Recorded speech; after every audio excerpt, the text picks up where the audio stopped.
Welcome back everyone to Showbiz India, and today it is indeed my pleasure to welcome Poorna Jagannathan here to Los Angeles and to Showbiz India. You look great as always. Thank you so much. So tell me, what brings you here to Los Angeles? I spent a lot of time in Los Angeles and we considered it our second home. So whenever we have summer vacation, we're usually here. Oh, wonderful. And now you're from New York City originally, right? Yeah. So of course you did acting before your Delhi Belly Bollywood premiere. Yes. So tell me a little bit about you before you went to India. I did, I am mainly or primarily a theater actress. So did a lot of TV, you know, the usual, like New York has a set of TV shows like the Law and Orders and all that stuff. So I did, you know, that kind of, I went that route, and then I've always been very heavily involved in theater, which is my first love. You were already a working actor here, and then you transitioned to India. That's very rare. How was that transition? How do you compare both those industries? I'm sure you've been asked that a million times. This is the thing that I go by. I choose scripts very carefully.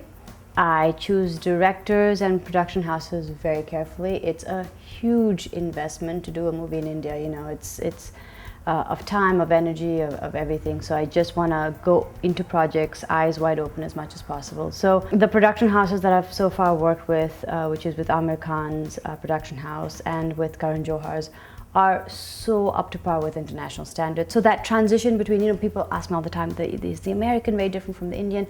I think it is.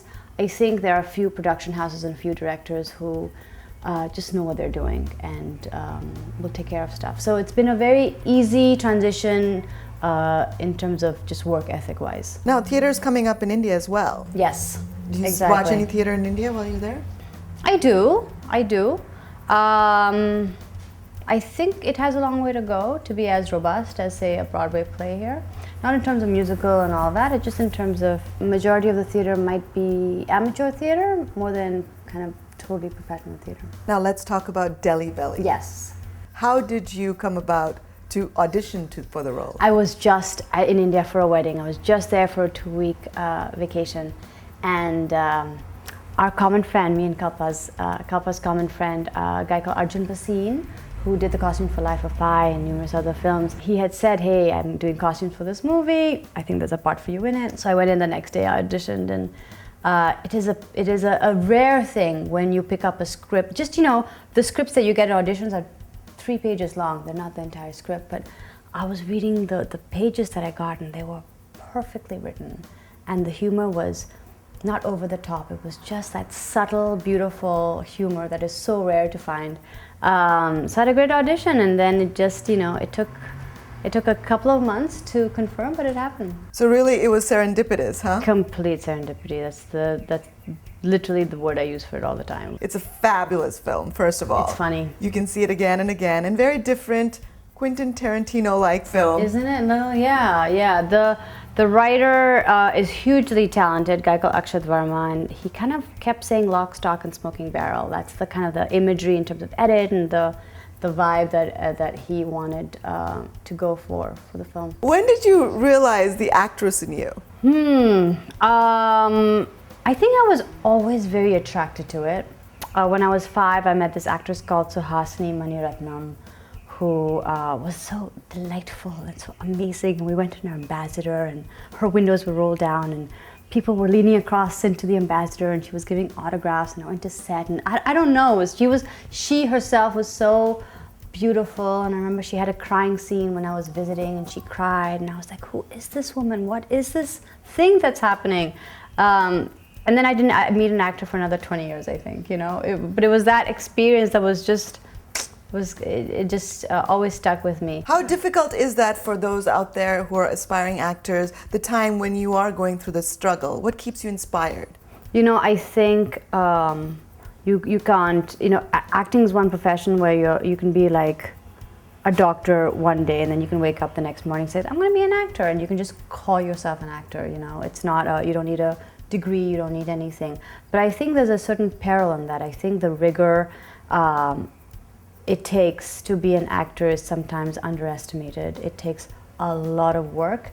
I can see myself having grown tremendously from when I started to where I am now in terms of craft. And you know, when I'm in New York, there's not a day that I don't go to an acting class. There's just it doesn't exist. There's not a day that I'm not. If I don't have any appointments, I'm in an acting school morning, noon, and night. Tell me what's coming up. Oh, I just got some great news yesterday. Oh, good. I have a lot. This week was amazing. A lot of great news. So yesterday, my pilot just got picked up.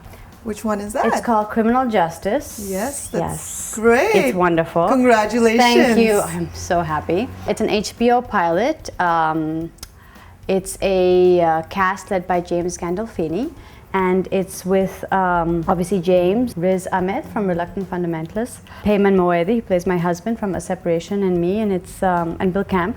And it's an exceptional piece of writing. It's an exceptional series, and I couldn't be happier with the news. You know, a project that I'm profoundly passionate about and profoundly involved in is a play that I am helping to produce.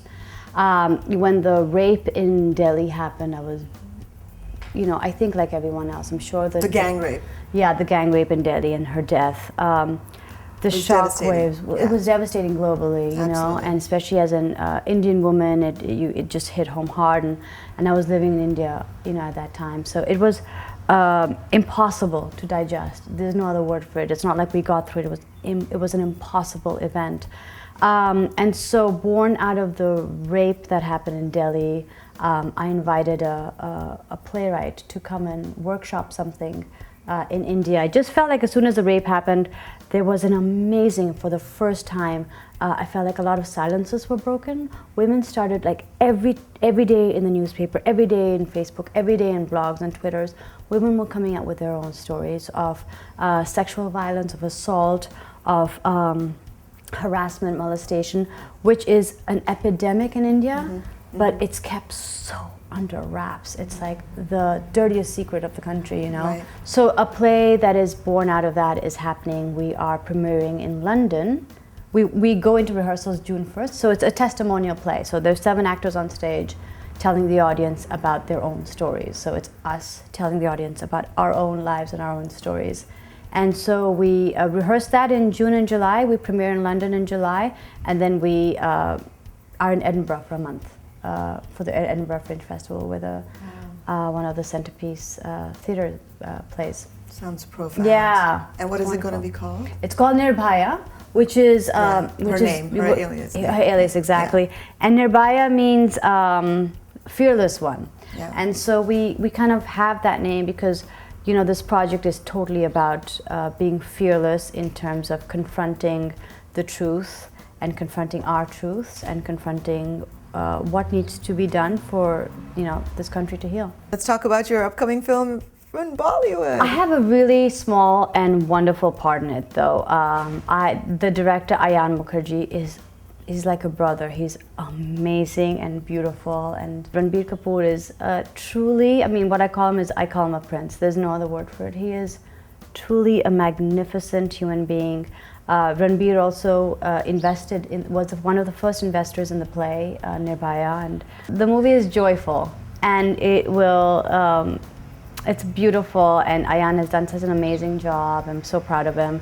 And my scenes were all shot, we shot the whole thing in Paris, so it was Ranbir and me in Paris, and it's a fantastic narrative within the film. But he does a good job, and Deepika's amazing, and Kalki and Aditya, and it's a great film. Let's talk about the fact that you're a style icon. Oh, many magazines have called you the most beautiful women, top beautiful women, and you're stylish. So tell us your secret. Why don't you tell them what I was wearing before the interview? How's that? How do you, okay, let's talk about definition of style. Great. That's what it is. You know, I have I'm so humbled because as you see, my style is just like some random, you know, look great. Guy's t-shirt with jeans with something else. So humbled to be called a style icon. I enjoy design and I enjoy dressing up. I cannot deny it, as shallow as that may be. And there's some terrific designers coming out of India. This dress is by a dear friend and a very, very talented designer called Drashta. And there's some, you know, guys called Rohit and Rahul and Gaurav Gupta, and people who are cutting edge in India, you know. So I enjoy the process. It's beautiful. Would you give us a sneak peek of the woman behind the actor? Your cute boy is sitting right here. Come and say hi. Okay, this is my beautiful boy. I'm so blessed to have him. It's amazing. And how old are you and what's your name? I'm 6.5. You're turning 7 in a week. Yeah. Yeah. So you're almost 7 years old. Yes. Wow. Do you like India? Yeah? Do you like it when your mom shoots? Do you go to her shootings? Oh yeah. Only once. Yeah, he came to Ye Jawani Hai Diwani, the shoot. So tell us about your mom. What's the best thing you like about your mom? Massages. Massages. Wow. That's Every quite a night. compliment. Every night there's a little massage action happening for him to go to sleep. I'm wishing you a lot of good Thank work you. ahead, and thank you for taking the time out on your holiday. Thank you so much. And we hope to see you again Aw, soon. pleasure.